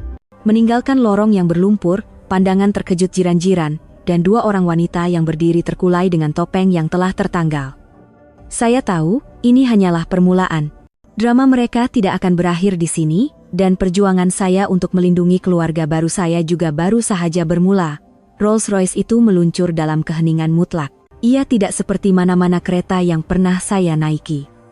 Tiada bunyi enjin, tiada gegaran, hanya rasa lembut seolah-olah terapung di atas sungai yang tidak kelihatan. Saya duduk di sebelah Mukhris, yang kini harus saya panggil Tuan Muda Mukhris, dengan perasaan yang bercampur baur. Saya melihat keluar tingkap. Lorong berlumpur, bumbung-bumbung usang, wajah-wajah jiran yang ingin tahu, semuanya semakin jauh ke belakang, menjadi kecil, dan akhirnya hilang. Seolah-olah saya telah melalui satu pintu masa, meninggalkan seluruh kehidupan lama saya di belakang. Saya menoleh ke arah suami saya. Dia masih duduk dengan tegap, kedua-dua tangannya diletakkan kemas di atas lutut. Satu postur yang asing dan formal yang tidak pernah saya lihat. Seolah-olah alam bawah sadar orang lain sedang bangkit di dalam dirinya. Tetapi matanya masih mata suami saya, Adam, mata yang kosong dan keliru. Dia merenung kedua-dua tangannya, seolah-olah coba mencari jawaban di situ. Kereta itu bergerak selama hampir sejam dan memasuki satu kawasan perumahan yang seperti dunia lain. Di sini, tiada lorong sempit, tetapi jalan raya yang luas dihiasi pokok-pokok rimbun. Di kedua-dua belah jalan, berdiri megah rumah-rumah agam yang indah seperti istana kecil. Akhirnya, konvoi itu berhenti di hadapan sebuah pintu pagar gangsa yang besar, tingginya mungkin beberapa meter. Pintu pagar itu diukir dengan teliti dengan motif naga dan burung phoenix. Apabila pintu pagar itu terbuka perlahan-lahan tanpa bunyi, kelihatan sebatang jalan tar yang bengkang-bengkok di antara taman yang luas. Ada air pancut, patung-patung marmer, dan sebuah kolam kecil dengan ikan koi berenang di dalamnya. Saya terpesona.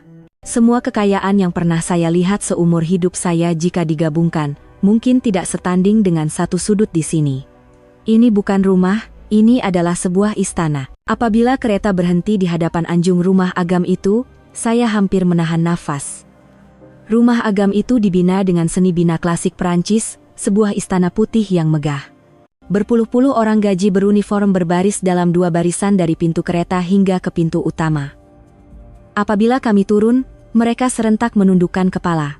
Saya berasa kekok dan tidak tahu apa yang harus dilakukan, hanya memegang erat tangan kecil Hana. Hana juga membulatkan matanya, melihat sekeliling dengan terpinga-pinga. Pak Din melangkah ke hadapan dan berkata dengan suara yang masih sopan, "Tuan muda, Puan, Cik muda dan Tuan muda, silakan masuk.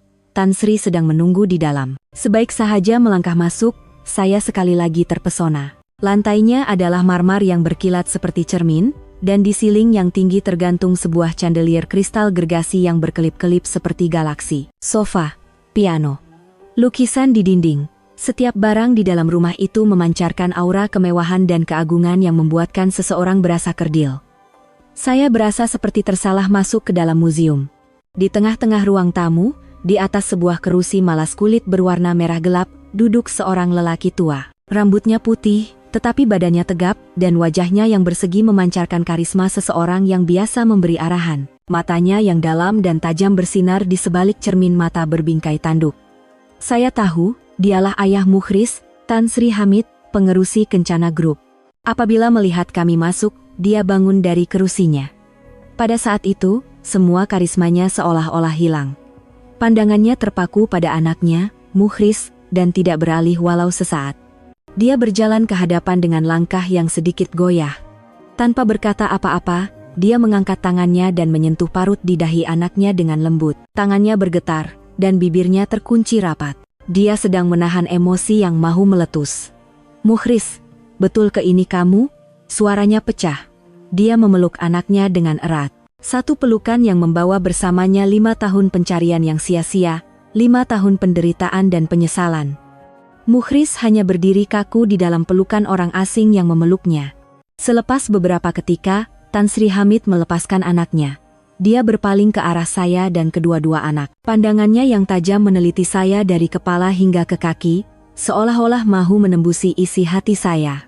Saya berasa sedikit takut dan tanpa sadar menundukkan kepala.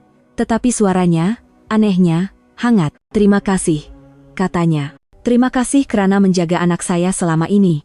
Budi ini, saya tidak akan lupakan." Dia membongkokkan badannya untuk melihat kedua-dua cucunya. Pandangannya yang tegas tadi menjadi lembut. "Ini Hana dan Haris, ya? Komelnya kamu berdua. Mari sini Kat Atup." Anak-anak pada mulanya sedikit malu, tetapi kemudian memberanikan diri untuk mendekatinya.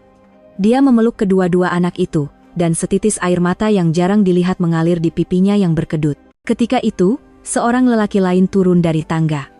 Seorang lelaki berusia sekitar 50-an, bertubuh tegap dengan wajah bulat yang ceria. Dia sentiasa tersenyum. Dengan pakaian santai, dia berjalan turun dengan cergas. "Abang, akhirnya anak saudara kita dah balik."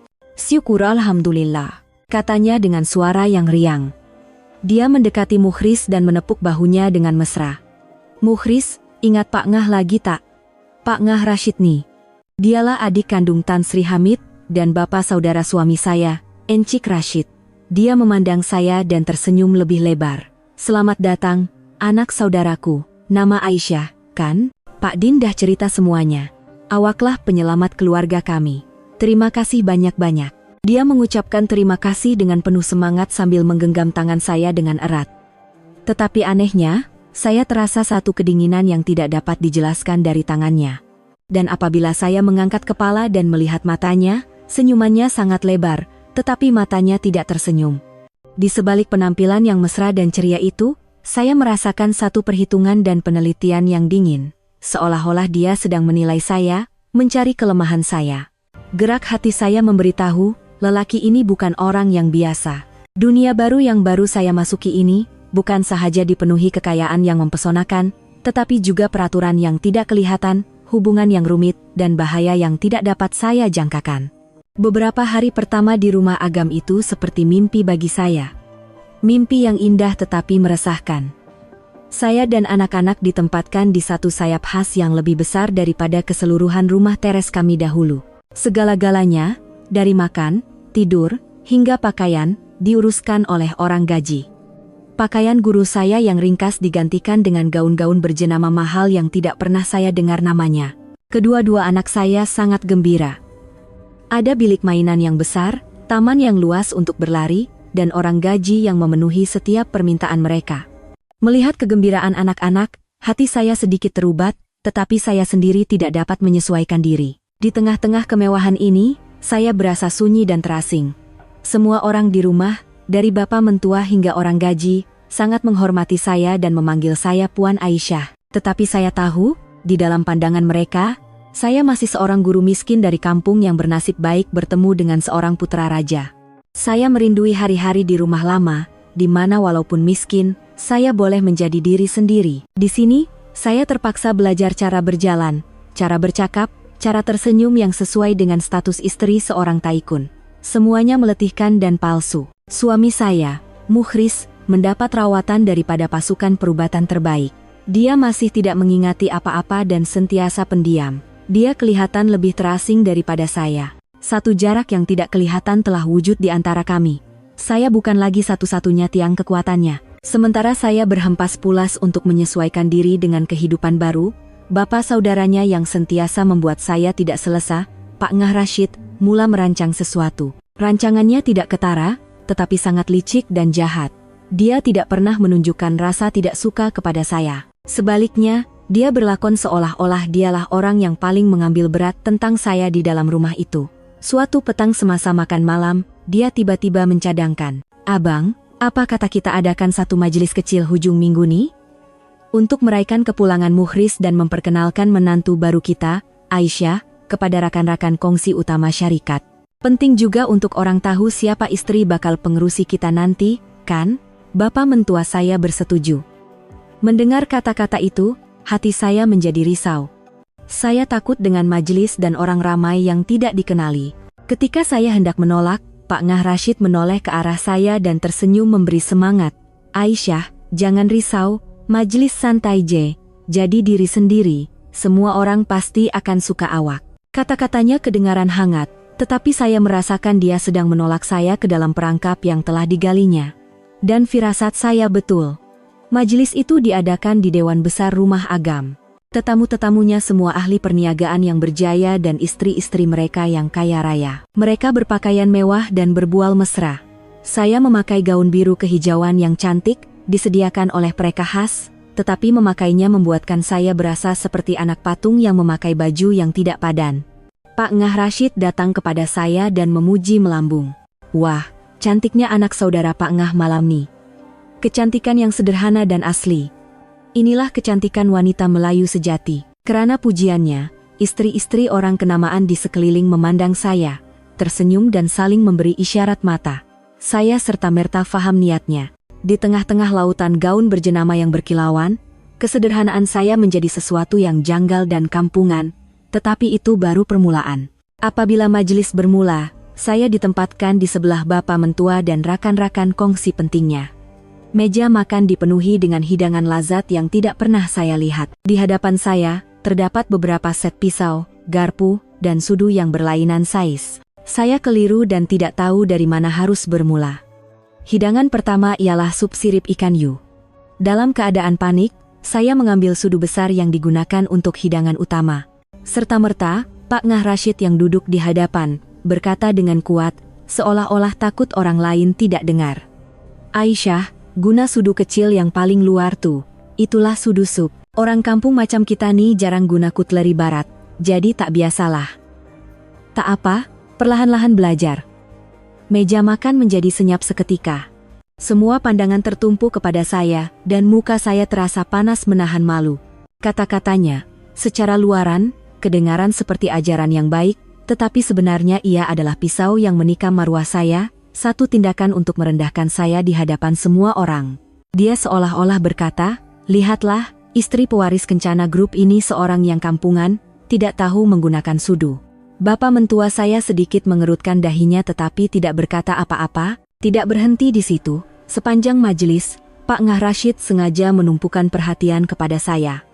Dia bertanya tentang pengurusan atau pasaran saham, bidang yang dia pasti saya tidak tahu langsung. Setiap kali saya teragak-agak tidak dapat menjawab, dia akan ketawa dan berpura-pura membela saya. "Haha, saya tanya soalan susah pulak. Anak saudara kita nih kan Cikgu, biasa dengan kapur dan papan hitam J. Mana nak tahu pasal duit dan bisnis nih." Semakin dia membela saya, semakin saya berasa terhina.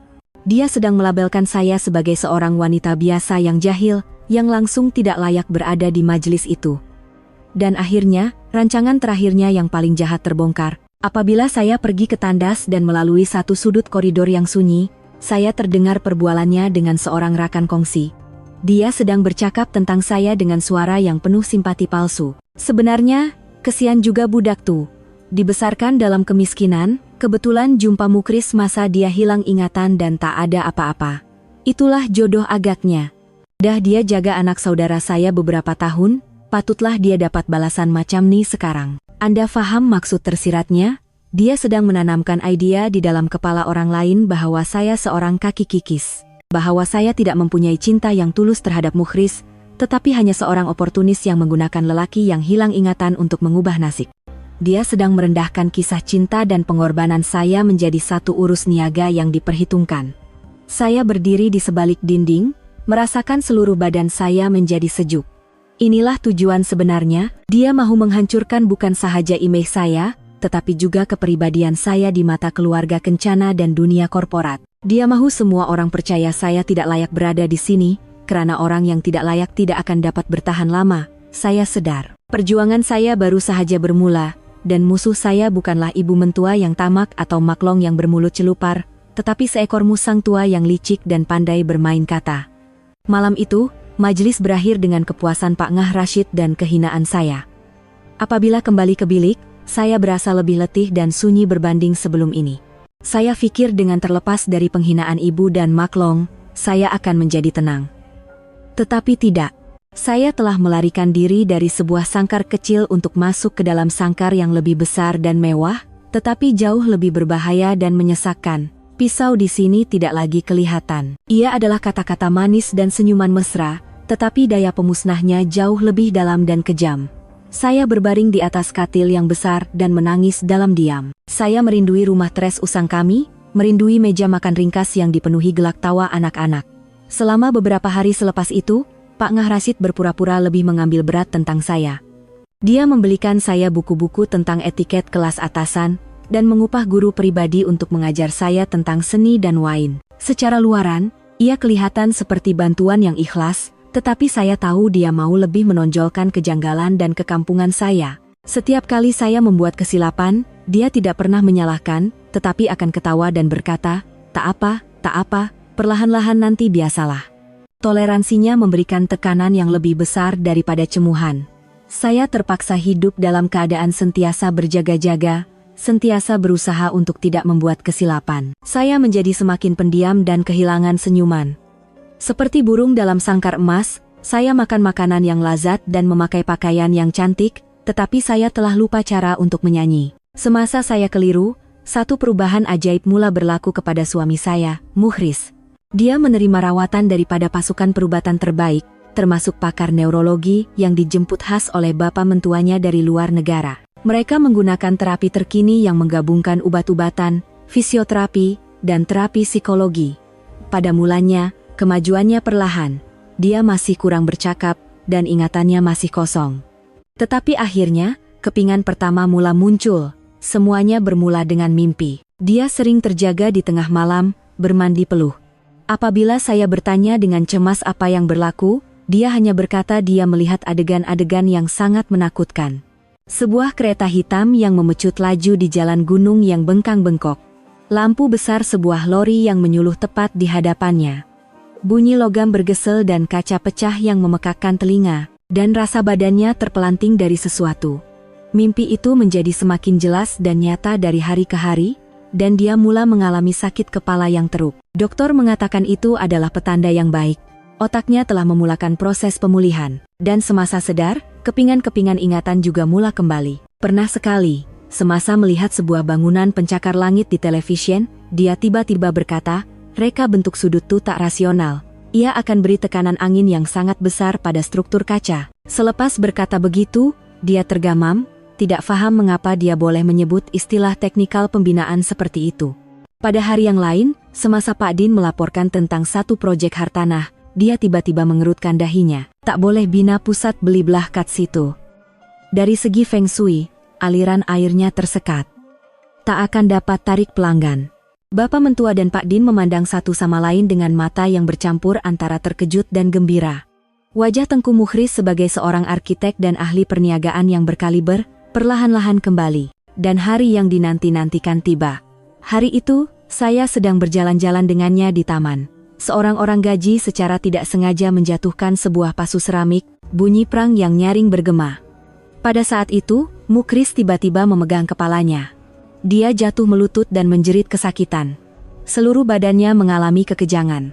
Saya panik dan memanggil tetapi apabila dokter tiba, dia sudah tenang. Dia mengangkat kepalanya dan memandang saya, Pak Din, dan ayahnya. Matanya tidak lagi kosong atau keliru. Ia jernih dan tajam, dipenuhi dengan penderitaan yang tidak terkata. Dia bersuara. Bukan lagi suara Adam yang lembut, tetapi suara seorang lelaki yang telah melalui badai. "Saya dah ingat," katanya, satu persatu perkataan ditekan. "Saya dah ingat semuanya." Semua orang bersorak gembira. Bapak mentuanya memeluknya dengan air mata berlinangan. Tetapi Mukhris tidak tersenyum. Dia memandang tepat ke mata ayahnya dan berkata dengan suara yang dingin, "Ayah, kemalangan 5 tahun lepas tuh." "Bukan kemalangan." Bilik itu sekali lagi diselubungi keheningan. Tan Sri Hamid mengerutkan dahi memandang anaknya. "Apa maksud kamu?" Mukhris mula bercerita. Ingatannya kini seperti sebuah film gerakan perlahan, setiap perinciannya jelas. Katanya, hari itu dia dalam perjalanan ke sebuah resort untuk meninjau kemajuan proyek. Pemandu pada hari itu bukan pemandu tetapnya, tetapi orang yang baru pertama kali dilihat. Sepanjang perjalanan, dia merasakan sesuatu yang tidak kena. Pemandu itu sentiasa melihat cermin pandang belakang, kelihatan cemas. Apabila kereta memasuki jalan gunung yang sunyi, tiba-tiba sebuah lori besar muncul dari belakang dan terus menolak keretanya ke arah tebing. Mukhris serta-merta menyadari ini adalah satu konspirasi dan menjerit kepada pemandu untuk memecut, tetapi sudah terlambat. Lori itu merempuh bahagian belakang keretanya dengan kuat, dan akibat hentaman yang dahsyat, keretanya melanggar penghadang jalan dan terhumban ke dalam gaung. Katanya, dia sempat membuka pintu dan berguling keluar sejurus sebelum kereta itu meletup. Dia mengalami hentakan kuat di kepala dan tidak sadarkan diri. Apabila sedar, dia terbaring di dalam hutan tebal. Pikirannya kosong, tidak tahu siapa dirinya atau kemana harus pergi. Begitulah dia merayau-rayau tanpa tujuan, bergantung pada belas kasihan orang lain untuk hidup dari hari ke hari. Sehingga malam hujan yang menentukan itu, apabila dia bertemu dengan saya. Kisah Mukhris mengubah kegembiraan pertemuan semula keluarga menjadi satu suasana yang berat dan penuh syakwa sangka. Apa yang disangka kemalangan, kini menjadi satu kes cobaan membunuh yang dirancang. Siapakah dalangnya? Siapakah yang begitu kejam sehingga mahu membunuh satu-satunya pewaris syarikat?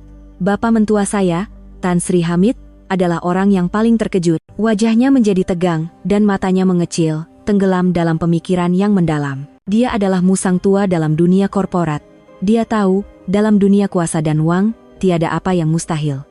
Selama beberapa hari selepas itu, Mukhris dan Pak Din memulakan siasatan secara rahasia. Dia bukan lagi Adam yang naif. Dia telah kembali sepenuhnya kepada dirinya yang asal, tegas, pintar, dan tajam. Dia memberi arahan kepada Pak Din dengan suara yang berwibawa. "Pak Din, cari semula rekod pribadi pemandu yang mati dalam kemalangan 5 tahun lepas. Siasat keluarganya, hubungan sosialnya, dan akaun banknya sebelum kemalangan. Pasti ada petunjuk." Pada masa yang sama, Dia mengarahkan agar semua buku kira-kira proyek syarikat selama 5 tahun ketiadaannya disemak semula. Dia mengesiaki dalangnya bukan sahaja mahu membunuhnya, tetapi juga mahu merampas syarikat. Saya memerhatikan perubahan suami saya dengan perasaan gembira, tetapi pada masa yang sama sedikit asing. Dia bukan lagi suami yang sentiasa berada di dapur. Dia sibuk dengan mesyuarat dan panggilan telepon.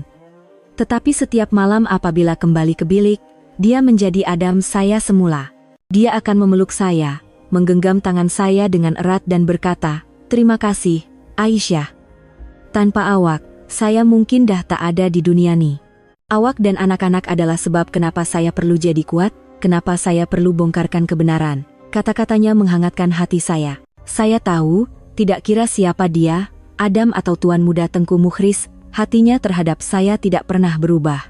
Sementara itu, bapak saudaranya, Pak Ngah Rashid, seolah-olah tidak tahu apa-apa. Dia masih memainkan peranan sebagai bapak saudara yang baik, berpura-pura gembira dengan pemulihan anak saudaranya. Dia sering datang bertanya kabar. "Mukhris, nampak ceria hari ini." Gembiranya Pak Ngah. "Cepat-cepat sihat sepenuhnya, gantikan ayah uruskan syarikat. Pak Ngah pun dah tua, tunggu hari nak tengok kau duduk kat kerusi pengerusi J." Kata-katanya sentiasa manis seperti madu, tetapi Mukhris yang telah pulih ingatannya, kini dapat melihat kepura-puraan dan niat jahat di sebalik senyuman itu. Siasatan membuahkan hasil dengan cepat. Pak Din menemui bukti yang tidak dapat disangkal. Akaun istri pemandu yang mati 5 tahun lalu telah menerima sejumlah uang yang besar, Rp5 juta, dari akaun luar negara seminggu sebelum kemalangan. Setelah disiasat, akaun itu mempunyai kaitan dengan sebuah syarikat hantu, dan pengarah syarikat hantu itu adalah setiausaha paling rapat Pak Ngah Rashid. Bukan itu sahaja. Selama 5 tahun Mukhris hilang, Pak Ngah Rashid telah menggunakan kepercayaan abangnya untuk secara senyap-senyap memindahkan beberapa proyek utama syarikat kepada syarikat samarannya, menyebabkan kerugian beratus-ratus juta ringgit. Semua bukti menuding kepada satu orang. Pengkhianat itu adalah bapak saudaranya sendiri, yang sangat dihormatinya. Hari perhitungan tiba. Mukhris meminta agar satu mesyuarat keluarga tergempar diadakan, dengan alasan untuk memaklumkan tentang keadaan kesehatannya kepada ayahnya. Mesyuarat itu diadakan di ruang tamu besar, hanya dihadiri oleh kami berempat bapak mentua, Mukhris, Pak Ngah Rashid, dan saya. Suasananya sangat tegang. Pak Ngah Rashid masih dengan senyuman cerianya.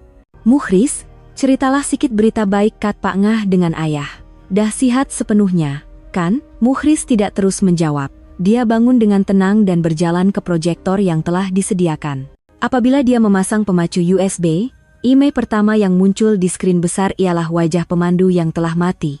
"Pak Ngah, kenal orang ni?" tanyanya dengan suara yang setenang ais. Pak Ngah Rashid terkejut sekejap, tetapi segera mengawal riak wajahnya. "Oh, ingat, pemandu yang malang-malang mati dalam kemalangan kau tuh kan? Kesian dia." "Ya, dia mati, tetapi istri dan anak-anaknya hidup mewah sekarang," sambung Mukhris sambil menekan butang alat kawalan jauh. Di skrin, terpapar satu siri penyata bank. Seminggu sebelum kematiannya, istrinya menerima Rp5 juta. Bukan jumlah yang sedikit untuk seorang pemandu, kan Pak Ngah? Wajah Pak Ngah Rashid mula pucat. Senyuman di bibirnya menjadi kaku. Itu aku tak tahu. Mungkin menang lotri ke, buat bisnis ke." "Lotri?" Mukhris tersenyum sinis. "Jadi, kebetulan jugalah duit itu dipindahkan dari sebuah syarikat yang ada kaitan dengan setiausaha Pak Ngah." Dia menekan butang sekali lagi, dan satu karta aliran dana yang rumit muncul. Tetapi penghujungnya semua menuding kepada setiausaha Pak Ngah Rashid. Wajah Pak Ngah Rashid kini sepucat kertas. Dia mula tergagap-gagap. Aku tak tahu apa-apa. Mesti setiausaha aku tuh yang buat sesuka hati. Nanti aku siasat dan uruskan." "Tak perlu, Pak Ngah," potong Mukhris. Sebab dalang sebenarnya bukan dia. Pandangan mata Mukhris menjadi tajam seperti pisau. Dia memandang tepat ke wajah bapak saudaranya. "Dalangnya ialah Pak Ngah. Pak Ngah yang rancang kemalangan tuh untuk bunuh saya, untuk rampas syarikat nih. Kau jangan nak menipu." Pak Ngah Rashid bangun dan menuding jari ke arah Mukhris sambil menjerit. "Tak ada bukti, berani kau tuduh aku? Abang, tengoklah budak nih." Baru sedar dah mula meracau. Bapak mentua saya, Tan Sri Hamid, diam dari awal hingga akhir, tetapi kini wajahnya menjadi sedingin ais. Dia merenung adiknya, bukan Mukhris. "Rashid, aku nak tanya satu benda je." Suaranya rendah, syarat dengan kekecewaan. Kau ke yang buat semua nih? Keheningan ayahnya dan pandangan tajam anak saudaranya meruntuhkan sepenuhnya pertahanan Pak Ngah Rashid. Dia tahu, semuanya telah berakhir. Dia terduduk di kerusi, seluruh badannya menjadi lemah, tiada lagi lagak seperti tadi. Dia tidak lagi menafikan, hanya menundukkan kepala sambil bahunya terhinjut-hinjut. Pengkhianat itu akhirnya menunjukkan wajah sebenarnya, wajah yang dipenuhi ketamakan, iri hati, dan kekejaman. Istana yang megah ini, akhirnya, dibina di atas asas konspirasi dan pembohongan. Saat Pak Ngah Rashid menunduk mengakui segalanya, ruang tamu yang megah itu diselubungi keheningan yang menyesakkan. Saya duduk di sebelah suami saya, menyaksikan setiap babak drama yang sedang berakhir. Konspirasi paling jahat datang dari orang yang paling dekat, orang yang sentiasa tersenyum ceria. Bapak mentua saya, Tan Sri Hamid, kelihatan tua berpuluh-puluh tahun pada saat itu. Kesakitan dikhianati oleh adik kandung yang amat dipercayainya, nampaknya lebih besar daripada kesedihan kehilangan anak selama 5 tahun. Dia tidak menjerit atau memaki, hanya memandang adiknya dengan mata yang kosong. Satu pandangan yang penuh dengan kekecewaan yang amat sangat. "Kenapa?" tanyanya dengan suara yang pecah dan sukar. "Apa yang kurang aku bagi kau? Kuasa, duit, kepercayaan mutlak. Apa yang tak cukup sampai kau buat macam nih?" Barulah Pak Ngah Rashid mengangkat kepalanya. Matanya merah, dipenuhi iri hati dan dendam yang terpendam selama bertahun-tahun. "Abang bagi kat saya?" Dia tersenyum sinis dengan wajah yang herot. "Abang cuma bagi sisa-sisa yang abang tak nak. Dari kecil, semua benda abang lebih baik dari saya. Abang anak sulung, jadi abang warisi segalanya. Saya seumur hidup hanya bayang-bayang abang, adik yang baik, si Rashid. Anak abang ni pun, dari lahir dah ditakdirkan untuk duduk atas kepala saya. Saya tak boleh terima, kencana grup patutnya ada bahagian saya." Pengakuan pahit itu mendedahkan segalanya. Punca segala kejahatan adalah ketamakan dan iri hati. Tan Sri Hamid tidak berkata apa-apa lagi, hanya diam-diam berpaling dan mula menaiki tangga. Belakangnya membongkok, kelihatan letih dan sunyi. Apabila melalui kami, dia meninggalkan sepatah kata dengan suara yang tegas tetapi perlahan. "Mukhris, Pak Din. Uruskan selebihnya ikut undang-undang. Tak ada tempat untuk pengkhianat dalam rumah nih. Itu adalah hukuman mati." Sejurus itu, Pak Din menghubungi polis. Penyata bang, pengakuan pihak-pihak yang terlibat, dan pengakuan Pak Ngah Rashid sendiri, semua bukti diserahkan. Pak Ngah Rashid ditahan di rumah agam itu juga, tanpa sebarang tentangan. Apabila digari dan dibawa keluar, dia melalui saya. Pandangannya bukan lagi penelitian, tetapi kebencian yang melampau. Mungkin dia pikir kemunculan saya dan kepulangan Mukhris telah merosakkan semua rancangannya. Saya memandangnya dengan rasa kasihan, bukan kepuasan. Manusia, apabila dibutakan oleh ketamakan, akhirnya akan memusnahkan segalanya dengan tangan sendiri. Keadilan dilaksanakan dengan cepat dan teliti. Pak Ngah Rashid dan konco-konconya didakwa atas tuduhan cobaan membunuh dan pecah amanah, dan bakal menerima hukuman yang setimpal. Kencana Group mengalami krisis besar, tetapi di bawah kepimpinan Mukhris yang tegas dan sokongan ayahnya, syarikat itu cepat stabil semula. Selepas 5 tahun merayau, Mukhris secara rasmi kembali, bukan sekadar sebagai pewaris, tetapi sebagai seorang pemimpin yang berkaliber dan berkarisma, yang dihormati oleh semua kaki tangan. Saya pikir badai telah berlalu, tetapi nampaknya hidup mahu menguji saya sekali lagi. Apabila kisah keluarga Kencana mula reda, satu badai kecil tetapi tidak kurang menyusahkan datang ke pintu rumah kami. Ibu dan Mak Long Tia. Selepas pulih dari kejutan awal dan penolakan tegas saya, mereka cepat-cepat mengubah strategi. Mereka tidak lagi berlakon, tetapi menyerang secara terang-terangan. Suatu petang, semasa saya sedang bermain dengan anak-anak di taman, seorang orang gaji berlari-lari datang melaporkan bahwa 2 orang wanita sedang membuat kecoh di luar pintu pagar, mahu berjumpa dengan Puan Aisyah. Saya serta-merta tahu siapa mereka. Apabila pintu pagar dibuka, Ibu dan Maklong masuk.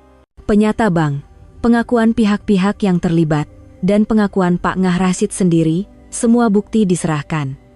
Pak Ngah Rashid ditahan di rumah agam itu juga, tanpa sebarang tentangan. Apabila digari dan dibawa keluar, dia melalui saya. Pandangannya bukan lagi penelitian, tetapi kebencian yang melampau. Mungkin dia pikir kemunculan saya dan kepulangan Mukhris telah merosakkan semua rancangannya. Saya memandangnya dengan rasa kasihan, bukan kepuasan. Mak Long Tijah di sebelah menyampuk dengan suara yang nyaring. Betul tuh, kalau dah tahu berterima kasih, kenalah balas budi. Sekarang suami kau tuh pewaris syarikat besar. Mestilah ada bahagian untuk keluarga sebelah istri, kan? Lagipun, kau tuh darah daging kami juga. Akhirnya, warna sebenar mereka terserlah. Mereka datang bukan karena simpati atau risaukan saya. Mereka datang untuk menuntut bahagian harta.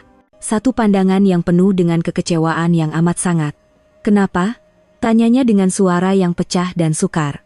Apa yang kurang aku bagi kau? Kuasa, duit, kepercayaan mutlak. Apa yang tak cukup sampai kau buat macam nih? Barulah Pak Ngah Rashid mengangkat kepalanya. Matanya merah, dipenuhi iri hati dan dendam yang terpendam selama bertahun-tahun. Abang bagi kat saya, dia tersenyum sinis dengan wajah yang herot. Abang cuma bagi sisa-sisa yang abang tak nak.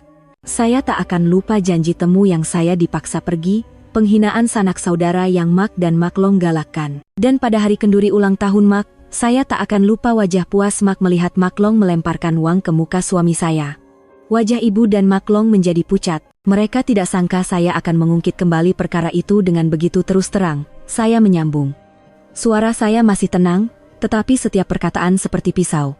Dan Maklong, kata suami saya kaya, jadi keluarga istri pun patut dapat bahagian, biar saya tanya.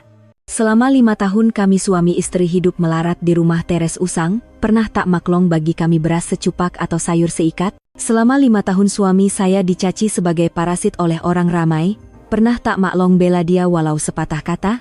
Atau Maklong datang hanya untuk menambah penghinaan dan memijak-pijak maruahnya? Kau, Maklong tijah kehilangan kata-kata, hanya mampu menuding jari ke arah saya. Saya tidak memberi mereka peluang untuk membalas.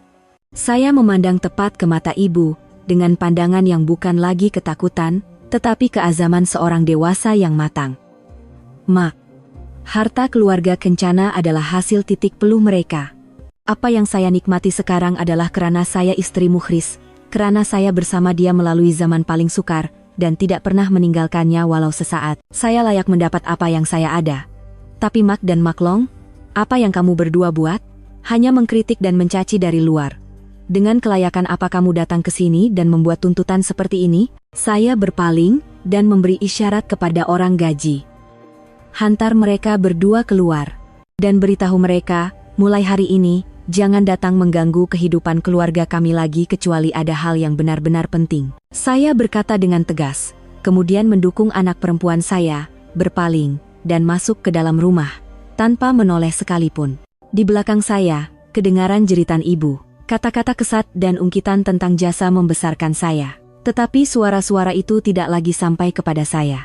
Saya telah memutuskan belenggu toksik itu dengan tangan saya sendiri. Saya telah memberi mereka satu pengajaran yang pahit tentang maruah, dan pada masa yang sama, saya telah membebaskan diri saya sendiri. Setahun kemudian, pagi hujung minggu yang sama, tetapi suasananya sama sekali berbeza. Saya tidak lagi bangun di rumah teres yang sempit, tidak perlu tergesa-gesa ke pasar. Saya bangun di sebuah bilik yang luas, dibanjiri cahaya matahari. Di sebelah saya, lelaki yang saya cintai. Dari taman di luar tingkap, kedengaran gelak tawa riang kedua-dua anak saya. Masa setahun sudah cukup untuk semua luka sembuh dan kehidupan baru berakar umbi. Sejak hari itu, ibu dan Maklong Tijah tidak lagi datang mencari kami. Saya kadang-kadang menghantar uang belanja kepada ibu, menunaikan tanggung jawab minimum sebagai seorang anak. Tetapi jarak yang telah tercipta tidak akan pernah dapat dirapatkan. Mukhris, selepas menyelesaikan semua masalah syarikat, meluangkan lebih banyak masa dengan keluarga. Dia bukan lagi Adam yang kosong, atau Tuan Muda Tengku Mukhris yang berwibawa. Dia adalah gabungan sempurna kedua-duanya. Dia masih mempunyai kebaikan dan keikhlasan Adam, masuk ke dapur untuk memasak makanan kegemaran saya, mengukir mainan untuk anak-anak. Tetapi pada masa yang sama, dia mempunyai ketegasan dan kepintaran Tengku Mukhris, yang membuat keputusan bernilai berbilion ringgit dalam dunia korporat. Dia sangat menyayangi dan menghormati saya. Dia sering berkata kepada saya, 5 tahun hilang ingatan itu adalah satu tragedi, tetapi pada masa yang sama ia adalah satu anugerah. Tanpa waktu itu, dia tidak akan pernah bertemu dengan saya, tidak akan pernah mempunyai keluarga yang sebenar. Keluarga yang dibina atas cinta, bukan perkawinan yang diatur. Saya juga telah menemui jalan saya sendiri. Saya tidak mau hidup hanya bersenang-lenang dan berbelanja di bawah gelaran istri orang kaya. Kenangan sebagai seorang guru miskin, wajah-wajah murid yang miskin, sentiasa kekal di hati saya. Dengan sokongan penuh suami dan bapa mentua, saya menubuhkan sebuah yayasan amal bernama Yayasan Kencana Harapan. Yayasan kami khusus dalam membina sekolah di kawasan pedalaman, memberikan beasiswa kepada anak-anak yang miskin tetapi bersemangat untuk belajar, dan membantu golongan yang kurang bernasib baik. Saya tidak lagi berdiri di hadapan sebuah kelas kecil, tetapi di hadapan ribuan orang, menyebarkan cinta dan menyalakan api harapan. Saya telah menemui makna hidup yang sebenar, yang lebih besar daripada kebahagiaan saya sendiri. Pagi itu, keluarga kami sedang bersiap untuk satu perjalanan istimewa. Untuk menghadiri majelis peresmian sebuah sekolah baru yang baru siap dibina oleh yayasan kami di kawasan pedalaman. Bapak mentua saya, Tan Sri Hamid, selepas melalui segala dugaan, telah memutuskan untuk bersara dan menyerahkan keseluruhan syarikat kepada anaknya. Dia kini kelihatan lebih lembut dan tenang. Kegembiraan terbesarnya adalah bermain dengan kedua-dua cucunya. Dia sedang mendukung Haris di belakangnya, bermain kuda-kuda, dan gelak tawa datuk dan cucu itu bergema di taman. Mukhris pula bersama anak sulungnya, Hana, sedang memeriksa kotak-kotak hadiah yang akan kami bawa untuk anak-anak sekolah. Dia sedang menerangkan kepada anaknya tentang makna perkongsian dan kebahagiaan yang datang dari memberi.